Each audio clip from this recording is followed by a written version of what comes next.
Bienvenue dans le podcast Histoire d'artisans. Je suis Lisa Millet, présidente de l'association. Nous avons à cœur de valoriser l'innovation et le savoir-faire des artisans d'art. Je suis fière d'annoncer notre collaboration avec la Fondation Bettencourt-Schuller pour une série spéciale, Des ailes au talent, qui met en lumière des lauréats du prix Liliane Bettencourt pour l'intelligence de la main. Chaque semaine, jusqu'à fin octobre, découvrez des histoires inspirantes d'artisans d'exception. Retrouvez plus d'infos en description. Belle écoute!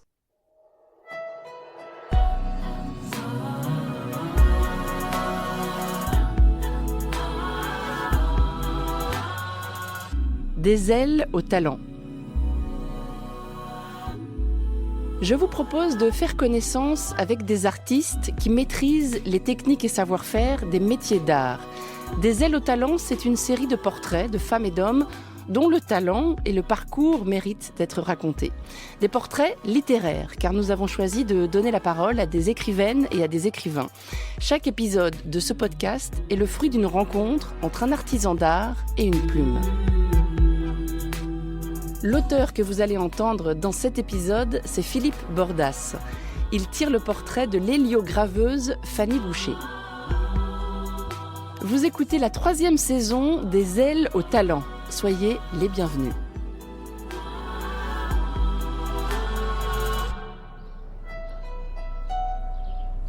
Escalader la butte, faire le pèlerinage jusqu'à Meudon, une nouvelle fois. Je connais ce parcours. Partir de d'Enfer à vélo, frôler la Seine, glisser de Vanves vers ici, subir la pente extrême, celle de la route des Gardes, si ardue à gravir à force humaine.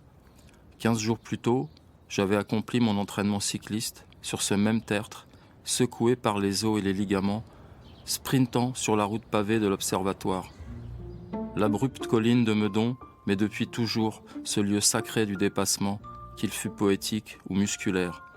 À 200 mètres de la coupole dédiée à la scrutation télescopique des astres, se dresse une haute bâtisse levée sur le parc, celui du potager du Dauphin, acheté jadis par Louvois pour alimenter la table de Louis XIV. C'est là, à l'étage supérieur de ce bâtiment bourgeois, qu'officie Fanny Boucher, maître consacrée de l'héliogravure française, l'une des 12 au monde à savoir cet art. Bonjour, je suis Fanny Boucher, je suis héliograveuse et j'ai été lauréate de la Fondation Bettencourt-Schuller, le prix pour l'intelligence de la main en talent d'exception en 2020. Un beau jour, j'ai ouvert la porte de l'atelier de gravure et j'en suis jamais ressortie. Et c'est ce choc de tous les sens parce que tu vois, quand tu rentres dans l'atelier, tu as une odeur, tu as la présence des machines, tu as la présence de la matière, du cuivre, du papier, de tout ça, que j'avais jamais expérimenté avant et c'est un univers qui m'a complètement envahi à ce moment-là. C'est là, dans cet atelier polytechnique installé sous les combles, que je suis resté des heures à contempler, détailler l'infinie suite des gestes et menus préparatifs nécessaires à la transfusion quasi scientifique, quasi magique, d'un négatif photographique sur une plaque de cuivre jusqu'à son impression éternelle et pérenne sur un papier chiffon insusceptible de vieillissement. 2 siècles après sa naissance, Fanny Boucher remet le geste photographique à son initiale. Depuis toujours, les grands photographes, comme Alfred Stieglitz ou Edward Curtis, ont privilégié l'héliogravure au grain pour son exceptionnel rendu et la conversion en surfines estampes de leur composition. Bien sûr, le transfert d'une image photographique sur une plaque de cuivre, par l'intermédiaire de gélatine photosensible, son impression en taille douce sur un papier pur chiffon, épais comme un cuir, toutes ces subtiles opérations nécessitent un savoir multiple, considérable, un enchaînement de gestes répétitifs et serrés, à la limite de la transe et de la mystique. La cime de cette colline dominant la Seine serait-elle ce site dédié aux rituels intenses ? Mon saisissement à ces cérémoniaux de haute conservation a été d'autant plus fort que j'ai vécu dans cette même obsession de l'image parfaite. Longtemps, j'ai pratiqué la photographie, l'argentique, la vraie, aimé le mystère solaire et le jeu des chimies. Attirée très jeune à ces protocoles, Fanny Boucher vit depuis 30 années ce même rêve d'éterniser l'image argentique, la reporter sur le métal et la magnifier sur papier fibreux destiné à très longue durée. La technique, née à l'époque de Nicéphore Niepce, au premier balbutiement de la photographie, était quasiment perdue. après consultation des traités du siècle passé, un autodidacte passionné des techniques photomécaniques avait remis le procédé en vie dans son garage de Bièvre et l'avait transmis à Fanny Boucher, son unique élève. De fait, j'ai vécu un processus inverse du sien. En place d'une résurrection, j'ai assisté à l'effacement d'un savoir raffiné, vécu son déclin industriel soudain. Les papiers photos, soumis à la rentabilité du monde libéral, se sont allégés à tel point de l'argent inclus à leur texture que mes images à fort noir ne libéraient plus que de pauvres gris. Au même moment, les pellicules couleur argentique les plus exceptionnelles de tous les temps, porteuses des teintes de Bonnard et des noirs abyssaux de Soulage, ces pellicules, telles la Kodachrome 25 professionnelle, ont été retirées du marché pour de simples raisons de rentabilité. Soumise aux réalités du capitalisme, la qualité artistique des images avait tout simplement baissé. La nature insubstantielle et frigide de la photographie numérique me laissait froid. Contraint d'œuvrer avec de misérables papiers, de faibles pellicules, j'ai préféré arrêter ma vie de photographe. La profondeur du regard, comme la durée, m'ayant été dérobée. Au lieu de s'effrayer des techniques récentes, la graveuse de la butte a opéré les fiançailles des airs numériques et argentiques. À travers portes et fenêtres, par l'escalier central et les fentes sur le ciel, elle a fait hisser de très lourdes machines, jusque sous les toits, des plus archaïques aux plus modernes, pour opérer le miracle égyptique d'un voyage de l'image à travers les âges. Près d'une presse centenaire et d'une imposante cisaille à contrepoids, conçue pour la découpe des plaques de cuivre, brille l'écran de l'ordinateur et les diodes de l'énorme scanner qui opère le passage du négatif originel à un film positif en demi-teinte subtile. Les claviers tactiles voisinent les machines à bras. C'est cette hybridation des techniques et des appareils, mal vue des rigoristes et des orthodoxes, qui définit l'atmosphère intemporelle de cet atelier en surplomb des jardins du roi. Il y a des films qui ont disparu, donc j'ai déjà rencontré ce problème-là au début. Quand tu dis les films, c'était les premiers transparents pour les premiers transparents, tu vois, ils avaient disparu, donc il a fallu que je me remette en question, que je passe au numérique, enfin c'était le bordel au début.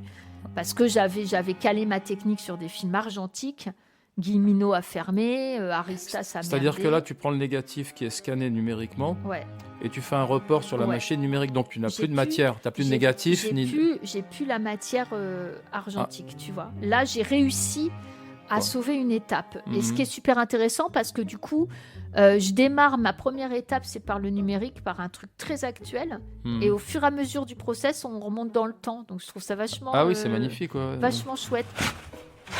À mon découragement, devant la fluctuation inévitable des techniques, la disparition des fournisseurs, s'oppose cet héroïsme d'orpailleur dans la quête des matériaux, cette obstination d'alchimiste à glaner les optimales substances à travers le monde, les meilleurs papiers, encre, gélatine, métaux et acides, quel qu'en soit le prix.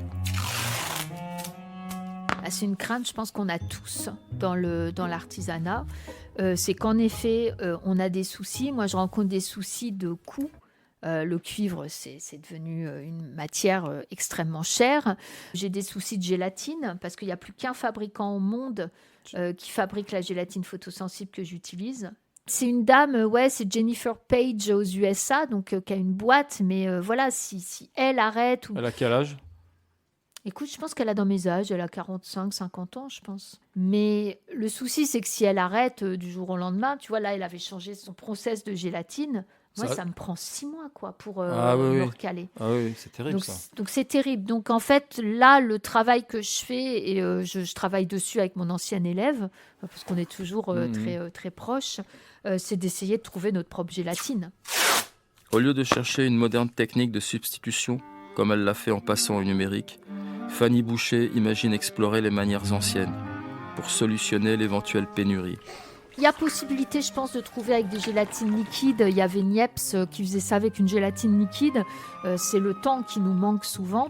Dans un atelier de la Renaissance à travail égal, il y aurait eu 5 personnes qui t'auraient préparé les bains, vérifié les températures, vérifié le stockage, fait les commandes de cuivre et de gélatine. Enfin, tu vois. Le plus frappant, c'est cette manière de chorégraphie solitaire, ces allers et retours minutieux entre l'atelier et la chambre noire, ces étapes successives, abstruses pour l'impétrant, mais toutes exécutées d'un geste sûr, sans précipitation ni lenteur. Après la numérisation du film transparent, un positif au gris léger, c'est le moment de la découpe de la plaque de cuivre.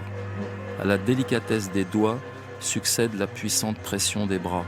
Plus loin, dans la chambre obscure, sous le voile faible de la lumière inactinique, se déroulent les opérations complexes de photosensibilisation de la gélatine, d'insolation du film, le transfert du papier gélatiné insolé sur la plaque de cuivre. Et ce ne sont plus que bains fastidieux, rinçage de la gélatine, séchage, passage de l'aquatinte sur le cuivre, gage du grain final. Après de longues minutes à remuer l'eau acide noircie, advient l'épiphanie. La morsure de la plaque de cuivre s'amplifie et, sous les vaguelettes, apparaît l'image. Ses reliefs hauts et bas dans la chair du métal, noir profond et haute lumière. À souffle coupé, l'artiste n'en finit pas de noter les durées et les températures, vérifier les dilutions, l'humidité de l'air, surveiller le moindre geste, même sa respiration. Donc en fait là, on a débarré une hélio, on a l'image en épaisseur de gélatine différente, durcie. Cette gélatine, elle a pris l'humidité, elle a pris des conditions en fait que je maîtrise pas forcément. Donc le seul truc qu'il faut pas, c'est souffler dessus, parce que si tu renvoies de la vapeur d'eau, ça va la gorger, ça va faire des traces noires, etc. Si cet art d'estampe est de nature héliatique, lié par essence au soleil, Hélios, il implique de son officiante une conscience aiguë des mouvances et fluences des matières en jeu. Même si le respect obsessionnel des paramètres étalonnés et chiffrés balise le processus, l'aboutissement final de la photographie sur le papier luxueux ne peut s'accomplir sans une prescience quasi instinctive des réactions chimiques et des délais après quoi rôde la catastrophe. Après une longue méditation des œuvres, une exploration des univers propres aux grands photographes et peintres pour lesquels elle se dévoue, quitte à aller de Meudon jusqu'au Guatemala, la graveuse s'en retourne seule dans le monde fragile des invisibles et des imprévisibles. Une partie de son cerveau est comme corrélée aux variations occultes du négatif, l'autre à la gravité froide du métal. Une partie protège les substances grasses et résineuses des vexations soudaines, l'autre pressant l'altération de l'air et la fatigue de l'acide, soumise à l'inlassable gymnique des mains. Son art se réclame de la substance dure et des éphémères, des phénomènes volatiles et aqueux les plus capricieux. Quand l'œil n'intervient plus, c'est la main qui obvie, étale l'encre épaisse sur la matrice de cuivre, ce carré génésique d'où naîtra l'imprimé. C'est la peau qui déchiffre l'épaisseur et le grain, tout à la fin apprécie la texture fibreuse et le léger renflement des noirs. C'est la pulpe de l'index qui certifie que l'épaisseur du monde a trouvé logement dans celle du papier.